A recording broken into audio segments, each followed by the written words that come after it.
저는 실리콘밸리에서 20년 동안 시장을 분석하고 미래를 판단하는 일을 해온 사람입니다. 수천억이 움직이는 결정도 데이터와 구조로 설명해 왔습니다. 브럼베의 단 한 번, 그 모든 기준이 흔들린 순간이 있었습니다. 그 시작은 예상보다 훨씬 빠르게 도착한 한국에서의 한 끼 식사였습니다. 저는 세상에서 가장 혁신적인 사람들과 일을 해왔습니다. 스탠퍼드 출신 천재들, 하버드 MBA들, 20대의 억만장자가 된 창업자들. 저는 실리콘밸리의 심장부에서 벤처 투자자로 20년을 살았습니다. 제가 투자한 회사들은 나스닥에 상장됐고 제 이름은 포브스 투자자 리스트에도 올라가 있습니다. 저는 혁신이 뭔지 안다고 생각했습니다. 그 당시에 저는 아시아 시장의 새로운 투자처를 찾기 위해 한국에 머물고 있었습니다. 서울의 한 호텔 방에서 다음날 투자 미팅을 준비하던 중이었습니다. 늦은 시간, 간단히 식사를 해결하려고 치킨을 주문했습니다. 그런데 예상과는 전혀 다른 일이 벌어졌습니다. 음식이 도착하기까지 걸린 시간은 제가 알고 있던 기준을 완전히 벗어나 있었습니다. 저는 그 치킨을 받아든 채 잠깐 동안 움직이지 못했습니다. 이게 어떻게 가능한 거지? 그 질문이 이후 제 모든 판단을 바꾸게 됩니다. 제 이름은 마이클 김입니다. 한국계 미국인으로 샌프란시스코에 본사를 둔 벤처 캐피털 회사에 파트너로 일하고 있습니다. 주로 물류, 테크, 푸드테크 분야의 스타트업에 투자해 왔습니다. 지난 10년 동안 배달 플랫폼에만 수억 달러를 투자했습니다. 그래서 저는 배달 산업에 대해서라면 누구보다 잘 안다고 생각해 왔습니다. 서울에 온 이유도 아시아 시장에서 새로운 투자처를 찾기 위해서였습니다. 한국의 테크 산업이 빠르게 성장하고 있다는 보고서를 여러 개 검토한 상태였습니다. 일정은 꽤 빡빡했습니다.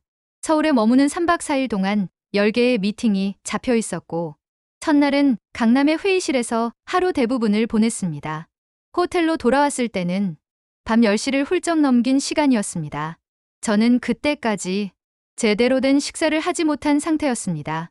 룸서비스를 주문하려고 했지만 이미 마지막 주문 시간은 지나 있었습니다. 호텔 레스토랑도 닫혀 있었습니다. 저는 창밖을 봤습니다. 서울의 밤거리가 여전히 환했습니다.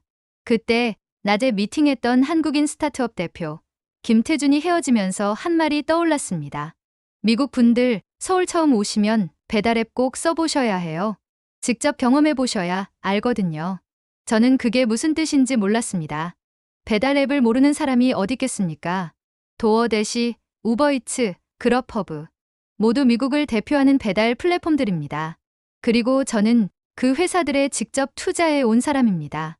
그래도 달리 방법이 없었어. 저는 배달앱을 열었습니다. 메뉴를 훑어보다가 치킨을 골랐습니다. 후라이드 반, 양념 반. 한국에 왔으니 가장 한국적인 것을 먹어야겠다고 생각했습니다. 주문을 완료하자 예상 배달 시간이 화면에 나타났습니다. 30분에서 35분. 저는 그 숫자를 보고도 특별히 놀라지 않았습니다. 미국에서도 그 정도 시간은 흔하기 때문입니다. 저는 그것을 보고 아무 생각이 없었습니다. 도어대시도 비슷한 시간을 표시하니까요. 실제로는 45분에서 1시간이 걸리지만 저는 샤워를 하러 들어갔습니다. 샤워를 마치고 나오는데 전화가 울렸습니다. 호텔 프런트였습니다.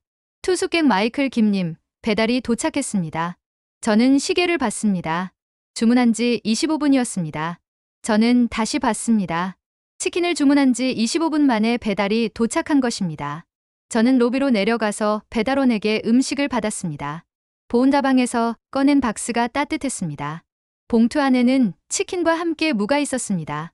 소스도 두 종류가 따로 포장되어 있었습니다. 작은 쪽지에는 한국어로 무언가가 적혀 있었습니다. 나중에 번역해보니 이런 내용이었습니다. 맛있게 드세요. 혹시 불편하신 점 있으시면 바로 연락 주세요. 저는 방으로 올라와 치킨을 꺼냈습니다. 아주 바삭했습니다. 25분 전에 튀긴 것처럼. 아니, 실제로 25분 전에 튀긴 것이었습니다. 저는 한 조각을 먹고 창가에 앉았습니다. 그리고 한참 동안 치킨을 먹지 않고 그냥 앉아 있었습니다. 생각이 너무 많아져서요. 다음 날 아침, 저는 예정되어 있던 미팅 하나를 취소했습니다. 비서 레이첼이 놀란 듯 물었습니다. 저는 이런 결정을 쉽게 내리는 사람이 아니었습니다. 급한 확인이 필요해. 오전 미팅은 가능하면 오후로 옮겨줘. 잠시 침묵이 흐른 뒤 레이첼이 다시 물었습니다. 무슨 일이에요? 저는 짧게 대답했습니다. 어제 경험한 배달 시스템 때문이야. 수화기 넘어가 조용해졌습니다. 저는 곧바로 전날 미팅에서 만난 김태준에게 메시지를 보냈습니다. 오늘 오전에 시간 있어요? 한국의 배달 얘기를 좀 더 듣고 싶습니다. 강남의 한 카페에서 저는 김태준을 만났습니다. 30대 후반의 그는 한국에서 물류 스타트업을 운영하고 있었습니다. 배달 인프라 최적화 알고리즘을 개발하는 회사였습니다.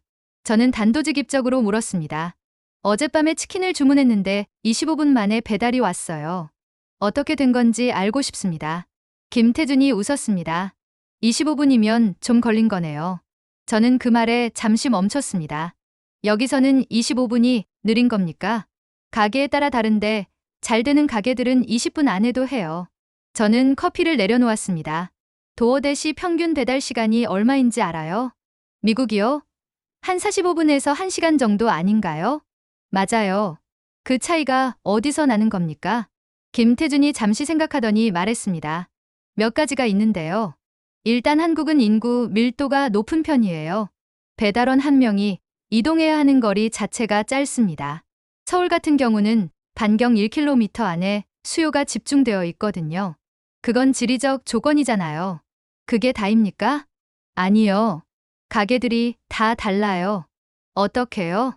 한국의 배달 가게들은 배달 전용으로 설계된 곳들이 많습니다. 홀 손님을 받지 않고 배달만 하는 가게들이요. 그러니까 배달 주문이 들어오면 다른 거 신경 안 쓰고 그것만 하면 되죠. 미국은 레스토랑이 홀 서비스와 배달을 동시에 운영하는 경우가 많잖아요. 그 말을 듣는 순간 저는 바로 메모장을 꺼냈습니다. 배달 전용 매장. 이 개념은 이미 제가 투자했던 미국 시장에서도 여러 차례 시도된 모델이었습니다. 고스트 키친, 클라우드 키친. 하지만 한국에서는 그 개념이 실험 단계가 아니라 이미 하나의 문화로 자리 잡고 있었습니다. 저는 질문을 이어갔습니다. 그럼 배달 인력은 어떻게 운영됩니까? 김태준이 답했습니다. 한국은 개인이 오토바이를 보유하고 일하는 구조가 많습니다. 그리고 여기에 배달 대행사 시스템이 더해지면서 주문과 배달이 훨씬 빠르게 연결됩니다. 여러 가게의 주문을 한 배달원이 최적 경로로 처리하는 구조요. AI로 경로 최적화를 하는 건가요? 물론이죠. 근데 그것보다 더 중요한 게 있어요. 김태준이 커피를 한 모금 마셨습니다. 배달원들이 이 일에 진심이에요. 저는 그날 오후 직접 확인해 보기로 했습니다. 김태준의 소개로 배달 대행사에서 일하는 한 배달원을 만날 수 있었습니다. 박성민, 38살. 이 일을 한 지 7년 됐다고 했습니다. 저는 그와 함께 오토바이 뒤에 탔습니다. 배달을 따라가기로 한 것입니다. 오후 5시, 저녁 주문이 몰리기 시작하는 시간이었습니다. 박성민의 폰에 주문이 들어왔습니다. 그는 빠르게 경로를 확인하고 출발했습니다. 골목을 빠져나가는 속도가 빨랐지만 위험하지 않았습니다. 그는 차선을 바꿀 때 손을 들었습니다. 보행자가 있는 골목에서는 속도를 줄였습니다. 가게에 도착해 음식을 받았고 가게 사장이 음식이 담긴 봉투를 건네며 한국어로 짧게 말을 덧붙였습니다. 나중에 확인해 보니 이런 내용이었습니다. 배달 잘 부탁드립니다. 박성민은 고개를 끄덕이며 봉투를 보온 가방에 넣었습니다. 그리고 잠시 손을 멈추더니 가방 안을 정리하기 시작했습니다. 음식이 흔들리지 않도록 수평을 맞추고 있었습니다. 국물이 있는 메뉴가 함께 들어있었기 때문입니다. 저는 그 장면을 한동안 바라봤습니다. 오토바이로 이동하는 배달원이 음식이 쏟아지지 않도록 가방 안의 균형을 맞추는 모습. 누가 시켜서 하는 게 아니라 그저 자연스럽게 이루어지는 하나의 행동이었습니다. 그리고 곧 배달지에 도착했습니다. 아파트 앞이었고 박성민이 인터폰을 누르는 대신 전화를 했습니다. 배달 왔습니다. 지금 문 앞에 놓을까요? 올라갈까요? 상대방이 뭔가를 말했습니다. 박성민이 알겠다고 하고 전화를 끊었습니다. 문 앞에 놓고 가래요. 그는 문 앞에 조심스럽게 봉투를 내려놓았습니다. 다시 한번 수평을 확인했습니다. 저는 그 뒷모습을 바라봤습니다. 오토바이로 돌아오는 길에 저는 박성민에게 물었습니다. 이 일이 힘들지 않습니까? 그가 잠시 생각했습니다. 당연히 힘들죠. 비 오는 날이나 겨울에는 특히 더요. 그래도 이 일을 계속하는 이유가 있습니까? 손님이 맛있게 먹었으면 하거든요. 저는 그 말이 예상 밖이었습니다. 그게 이유입니까? 이상하게 들리나요? 그가 웃으며 말했습니다. 제가 가져가는 음식이 식거나 쏟아지면 기분이 나쁘거든요. 내 밥상이 망쳐진 것처럼요. 내 밥상을 망친 것처럼 저는 그 표현을 수첩에 적었습니다. 실리콘밸리에서 수억 달러를 들여 만들려고 했던 것, 그 배달원의 자긍심이었습니다. 알고리즘으로 절대 만들 수 없는 것. 사흘째 저녁, 저는 김태준과 다시 만났습니다. 이번엔 저녁을 함께 먹었습니다. 물론 배달로 시켰습니다. 김태준의 사무실에서 배달 앱을 열었습니다. 그가 능숙하게 서로 다른 가게에서 서너 가지를 주문했습니다. 저는 김태준에게 물었습니다. 다른 가게에서 동시에 주문하는 겁니까? 김태준이 고개를 끄덕이며 말했습니다. 네, 가능합니다. 저는 다시 확인하듯 물었습니다. 그건 미국에서도 가능한 기능 아닌가요? 김태준이 고개를 저으며 말했습니다. 가능은 합니다. 하지만 한국은 방식이 다릅니다. 그는 잠시 말을 멈췄다가 덧붙였습니다. 각 가게에서 배달원들이 따로 움직입니다. 그런데 신기하게도 거의 비슷한 시간에 도착해요. 저는 그 말을 듣고도 선뜻 믿어지지 않았습니다. 하지만 30분 뒤 그 설명이 과장이 아니었다는 것을 실제로 보게 됐습니다. 세 가게에서 시킨 음식이 5분 간격으로 도착했습니다. 저는 그 음식들이 탁자에 펼쳐지는 걸 보면서 말했습니다. 이건 물류 기적인데요. 따로 출발했는데도 결과는 하나처럼 맞춰졌네요. 김태준이 웃으며 말했습니다. 한국 사람들은 그냥 저녁을 먹는 거예요. 서울을 떠나기 전날 밤, 저는 혼자 호텔방에서 한 가지를 더 해봤습니다. 새벽 1시에 배달 앱을 열었습니다. 가게들이 열려 있었습니다. 새벽 1시에. 그리고 국밥을 시켰습니다. 28분 만에 따뜻하게 배달되어 도착했습니다. 저는 그 국밥을 먹으면서 창밖을 봤습니다. 서울의 거리에 여전히 불빛이 있었습니다. 오토바이들이 움직이고 있었습니다. 새벽 1시에 누군가의 한 끼를 들고 달리는 사람들. 저는 그 장면을 오래 바라봤습니다. 샌프란시스코로 돌아온 뒤 저는 회사 파트너들에게 보고서를 제출했습니다. 한국 투자 기회에 관한 보고서였는데 처음 2페이지는 배달 문화 분석이었습니다. 한 파트너가 회의에서 말했습니다. 마이클, 우리가 배달앱에 투자하러 한국 시장을 보는 건 아니잖아요. 저는 말했습니다. 이건 배달앱 이야기가 아닙니다. 그럼 뭔가요? 문화가 인프라를 만든다는 이야기입니다. 파트너들이 저를 바라봤습니다.